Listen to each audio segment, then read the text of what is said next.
Don't you wish that was a beer? I do. Hello YouTube, welcome back to my channel. Today I am filming a Q&A for you all. These questions are from Instagram and I'm going to jump right in. I tried to film this 2 weeks ago and the camera was in manual. It was so blurry. It was a mess. So I really hope that today works out because I ain't got time to do this again. Okay, let's get started. First question, what does your tattoo say on your wrist? My tattoo says Bella Vita. It means beautiful life in Italian. I got it when I was 17 with my sister's ID. I have an older sister and I took her ID without her permission, without anybody's permission. It was a dumb thing, but I love it. What states have you been to? I've been to a lot of different places, and to keep this a little bit shorter, I'll include the places that I've been during this Life on the Road series. For those of you who don't know, my boyfriend and I are currently living on the road out of a 21-foot travel trailer. So we're from the Pittsburgh area, so we left Pennsylvania. We did some driving through the Midwest pretty quickly, but the first place we really stopped was South Dakota,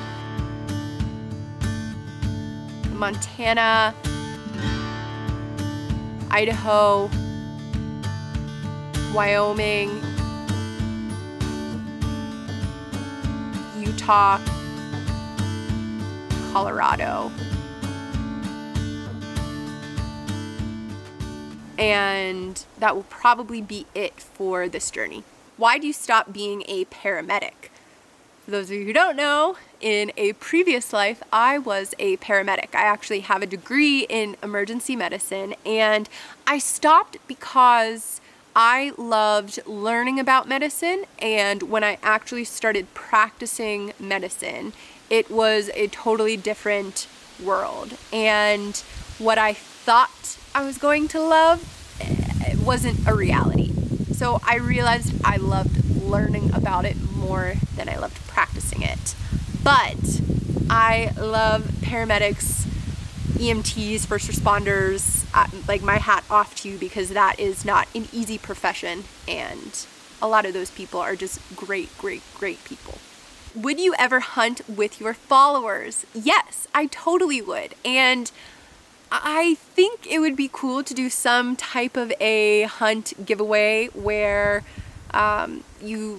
someone would win a trip to come hunt with Nick and I, or we would come to you and experience whatever you like to do, or something in the middle. So yes, and if you guys are interested in something like that, definitely let me know in the comment section, because I would like to do that, and I think it would be fun to actually get to meet more of you in person. I've met some of you in person, and I love meeting you guys in person. If you ever see me in person at an event or wherever, come and say hi. This is so weird, I'm more of an introvert in public places. Nick is more outgoing than I am whenever we are in public. If I'm with people that I know, I'm outgoing, but it's a weird thing. So regardless of that, if you see me, come say hi. And I might be awkward for a second, or, I'll give you a hug or be just super happy to see you. So definitely come say hi. Do you have any friends just like you? I have like two different groups of friends. I have my group of girlfriends from high school, even junior high school and college, that are in Pennsylvania, who I love so much. And I didn't hunt whenever I grew up, and none of these gals hunt. So they're like my forever friends that I'll be friends with them forever and ever. And then I've got my other friends who are females that are also hunters and anglers, whom I will also be friends with forever and ever. I have two groups of friends. So yes, I have friends that are just like me, and then I have friends that aren't just like me, and I love them all. Would you like to hunt in Africa?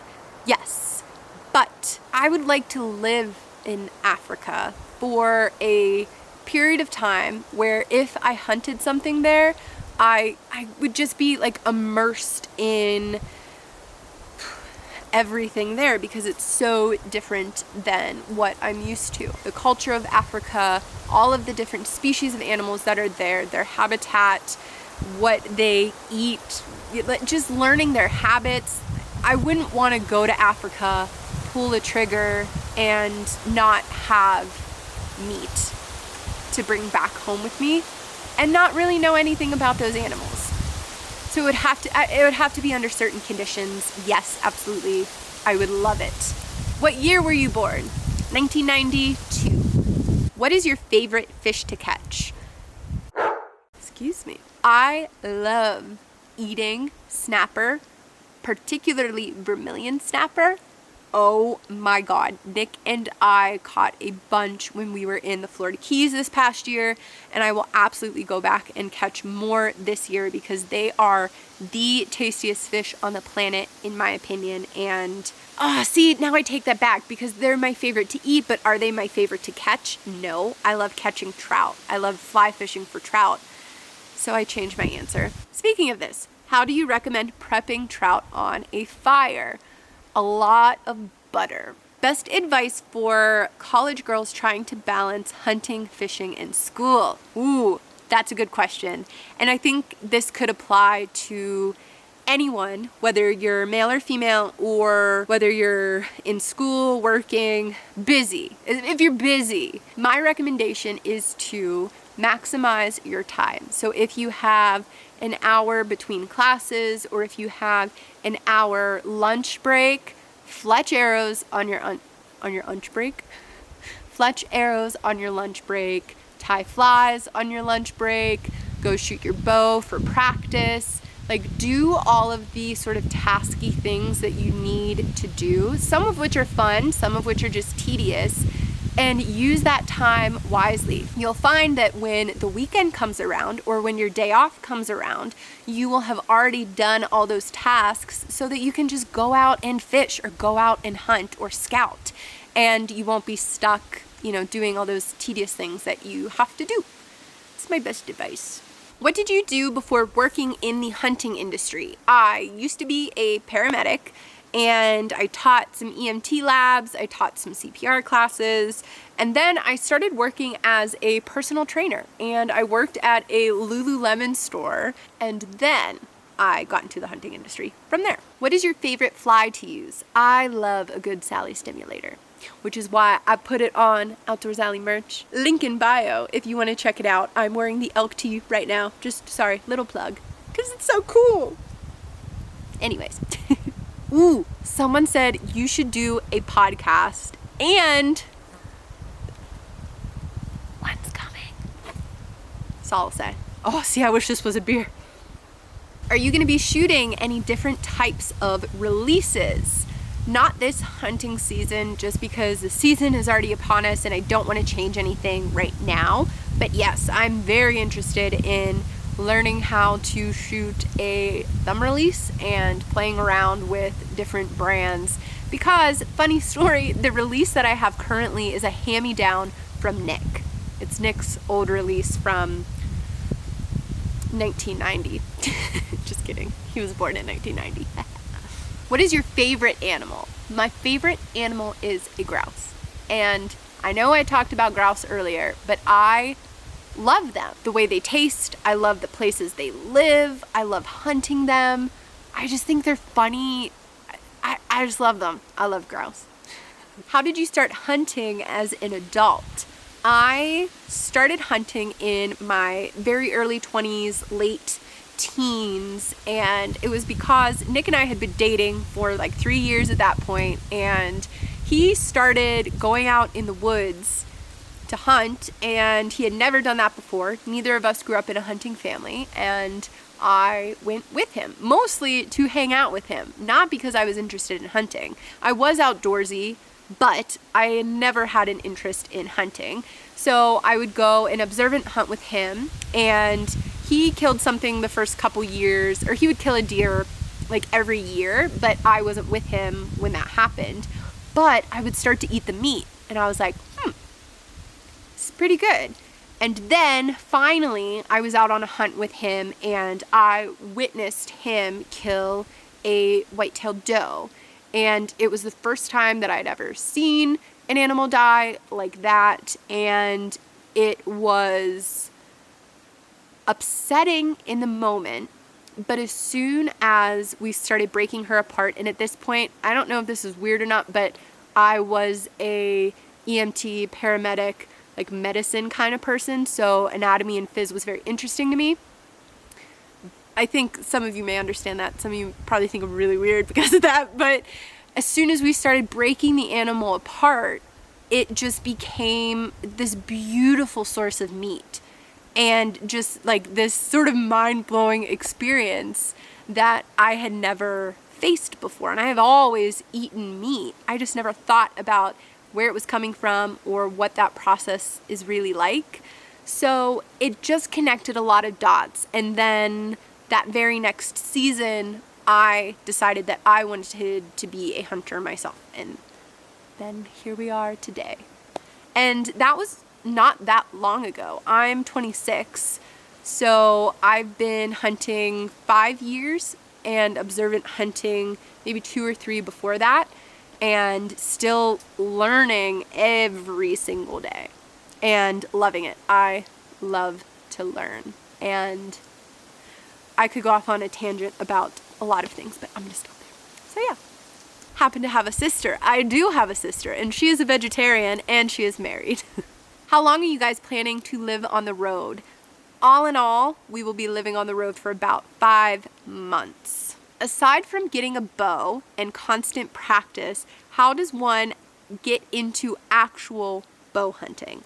I think that's a phenomenal question. Whatever state you're in, the game commission or fish and game, whatever it's called in your state, will have information about accessing public land on that website. Find a piece of land that you are interested in hunting, and then go there during the summer and start walking around and be quiet and listen. Look for poop. Look for signs that the animals have been there. And you can read articles online and read books and watch videos. Of course, you're going to do that anyways. But there is nothing, to me, more valuable than actually getting out in the woods and trying to figure it out for yourself. What kind of job do you and Nick do for a living besides living the dream? Nick and I are content creators, and we do social media marketing. So we work with a number of different brands within hunting, fishing, some non-endemics as well, and we either create content for them, we do different kind of social media promotion with them, we do different projects and events, and there are a number of different things. It's not just one like revenue source, if that makes sense. We make videos here on YouTube. We do a lot of different things, and we're working on building some other businesses as well. I hinted to a podcast earlier. That's one of the things that we're working on creating, hopefully by the end of this year. So that is what allows us to work mobily. We're able to work from the road. We're able to work wherever there's an internet connection, wherever we're able to create cool content. And it's amazing, and it's a lot of fun, and that's what we do. Have you guys put water in the trailer tanks yet? No, we haven't, and we're both like getting to the end of trailer life. It has been phenomenal, but it's getting hard not having running water ever. Everything's hard. Doing the dishes is hard. Taking a shower is hard. Finding a place to go to the bathroom is hard. Everything is hard. Washing your clothes, like even sleeping at night. Everything is difficult. So no, we haven't put water in the trailer tanks yet. Are you going to expand the merch to other stuff? Yes, I would love to expand the merch more and more and more. Once again, Outdoors Allie merch. You can find it in the description below. But seriously, anything that you guys have in terms of suggestions, feedback, give it to me. Leave it below and I will take it. And probably within the next month or so, I'll be adding new designs and potentially new items. So let me know what you want. We'll make it happen. How are you funding this trip across the country? Well, it goes kind of back to what Nick and I do for work. We're able to work from the road. So our work funds our trip, but we're working the whole time. This isn't like a vacation. like a 6-month vacation. That would be amazing. No, we're working every single day and we love what we do. So we work a lot because of that, but that's how we're funding it. So you live on the road now. What's the best part? The best part is twofolds. It's the amount of places that we've been able to see and really experience in such a short amount of time. I feel like sometimes you'll drive through a place or you'll spend a couple days at a place, but when you are in a trailer, you're forced to really get off of the beaten path, or at least we have chosen to do it that way. We dry camp. We don't typically stay at campgrounds. So just really getting to know and exploring cool places is definitely one of them. The other one is actually being able to see and make a lot of friends through this journey.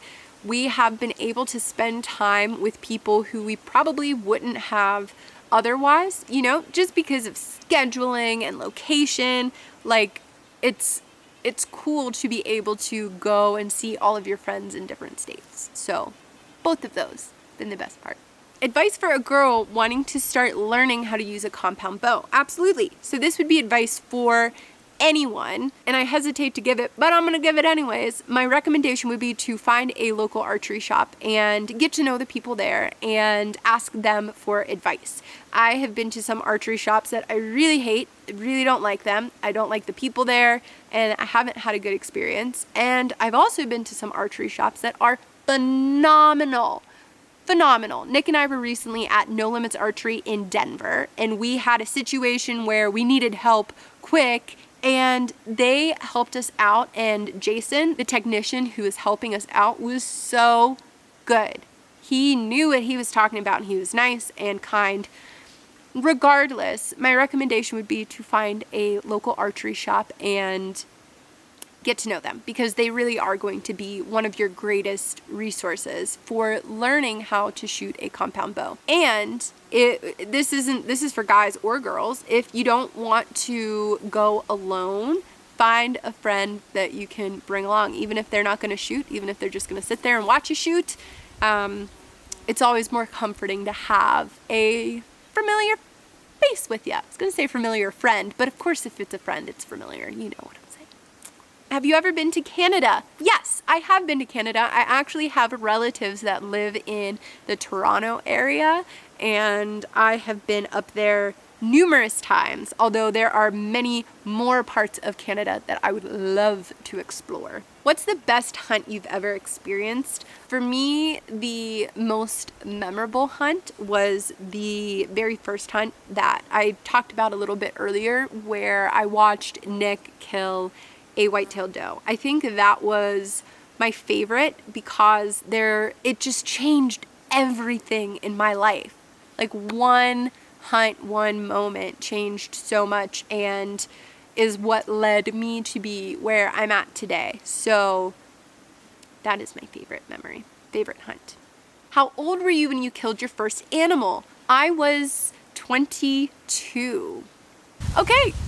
That is it, you guys. Thank you so much for watching. Thank you to anyone who asked a question. I appreciate you guys. I love you all. And that is it. Until the next time, I will see you guys in the next video.